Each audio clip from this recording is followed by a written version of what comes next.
Hi, welcome back to our third and final video where we'll be discussing Mozart's The Overture to the Magic Flute.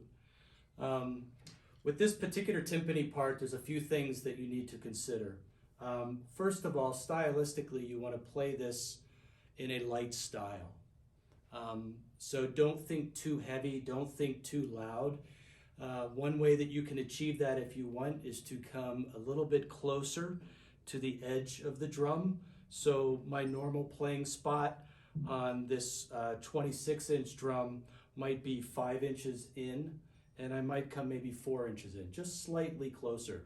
A little bit closer is going to give me a little lighter sound. It's going to give me just a little bit more articulation. So that's something that you can experiment with. The other thing that you might notice is that I have just small little pieces of felt that I've placed in the middle of the drum. This takes away some of the overtones, makes it a little bit drier, which again gives me a little bit more articulation, and I think reproduces a little bit more of a period sound, of a traditional sound. So that's another thing that if you want to try, feel free to. But make sure, if you notice, the muffles, they're very small. Don't get one of the large felt pads and put in the middle. It's going to be way too much muffling. If you don't have anything like this, you do not have to do it, so don't worry about it. The other thing are the mallets.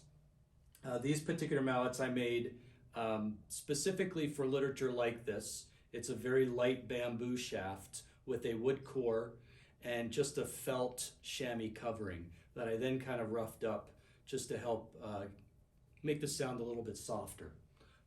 But it gives me a lot of articulation, and it gives me the lightness and the character that I want to bring to this particular piece of music.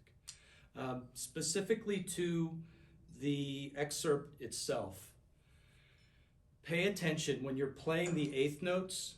They're all articulated, every one of them. The longer quarter notes can be thought of as broader, and I'll play a little at the end of this. I play the excerpt for you, but I'll play little examples here of what I mean. The very beginning where you start, and you're starting 4 bars before letter E. This you can muffle in between, so you can muffle on these quarter rests. So I'm going to play, and then I'm going to muffle on both of the drums. I'm going to play with my left, muffle, right, muffle, left, muffle, right, muffle. Then I play 2 more, and that brings me to letter E, right where you have the passage with the 8th note, 2 16th notes, and then the rest of the bar with the 8th notes. When we get to that measure, you want to put a slight crescendo, even though it's not written, into those half notes that happen 2 after E. So when I play that bar at E, which for you is your 5th bar from where you're starting for this particular audition, you're going to crescendo those 2 16ths and the rest of those 8th notes, the next 6 8th notes going into the half note. So it's going to sound like this at E. You're going to play forte on the downbeat, you're going to drop a little bit, and you're going to crescendo up to those half notes. The next bar, the 8th notes, like I talked about, articulate. So I use just a little bit of pressure on the mallet, and I play a little bit quicker stroke, as opposed to where I'm really trying to relax on the mallet and let that mallet come up. Everything's sharper and snappier, and it gives me a little bit more articulation. In the next bar where you have those quarter notes, you're going to relax and think of those as longer. And then when you get to the 5th bar, it's exactly like the first bar at E. You're going to play the first note forte. Make sure to bring out those 16th notes so that they don't get lost with slight accents, and then you're going to crescendo into the half notes. The next bar, we're right back to our 8th notes with articulation. Quarter notes in the next bar where you're going to relax a little bit. Then we get to 3 bars where you're playing piano.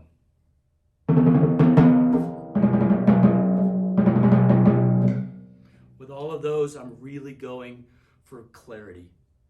You don't have to play real big. Keep the mallets down, and I'm going for da-da-da-da-da-da-da. I want to make sure that every single note, 1, 2, 3, 4, 5, 6, 7, there's 7 notes in each of those measures, and each of them is clear. That's the goal. I'm going to muffle on that quarter note rest after each of those. Muffle, muffle, muffle. The last bar is going to the end. Your eighth notes are going to be big right here. The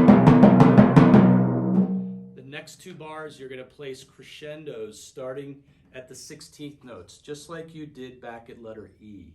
And you're going to crescendo into those next bars. Excuse me. Dun dun dun dun dun dun dun dun dun dun dun dun dun dun. And then there's a slight retardando at the very end of the excerpt. So each of those things is going to help you blend musically with what's going on in the rest of the ensemble. So I think overall, a light style. I use a lighter mallet, but any kind of mallet that you have where you have a little bit more articulation will help. I realize that you're not making your own mallets or doing things like that, but anything that you have, maybe the most articulate mallet that you have would be really helpful. So a light style, a little bit more articulation. When you get to those eighth note patterns in there, you want to make sure that they're very crisp and very clear. At E and then at the end of the excerpt, those four measures where you have the 16th notes going the eighth notes into the half notes, you want to make sure that you put in slight crescendos, that you're really kind of moving into those next bars. And yeah, I think if you do that, you'll have a lot of success with this particular excerpt. I hope these comments help. I wish you the best of luck in your audition. And again, like I said in the other videos, if you have any questions, please feel free to get in touch with me at lsnay@unm.edu. And again, I wish you the best. Thank you.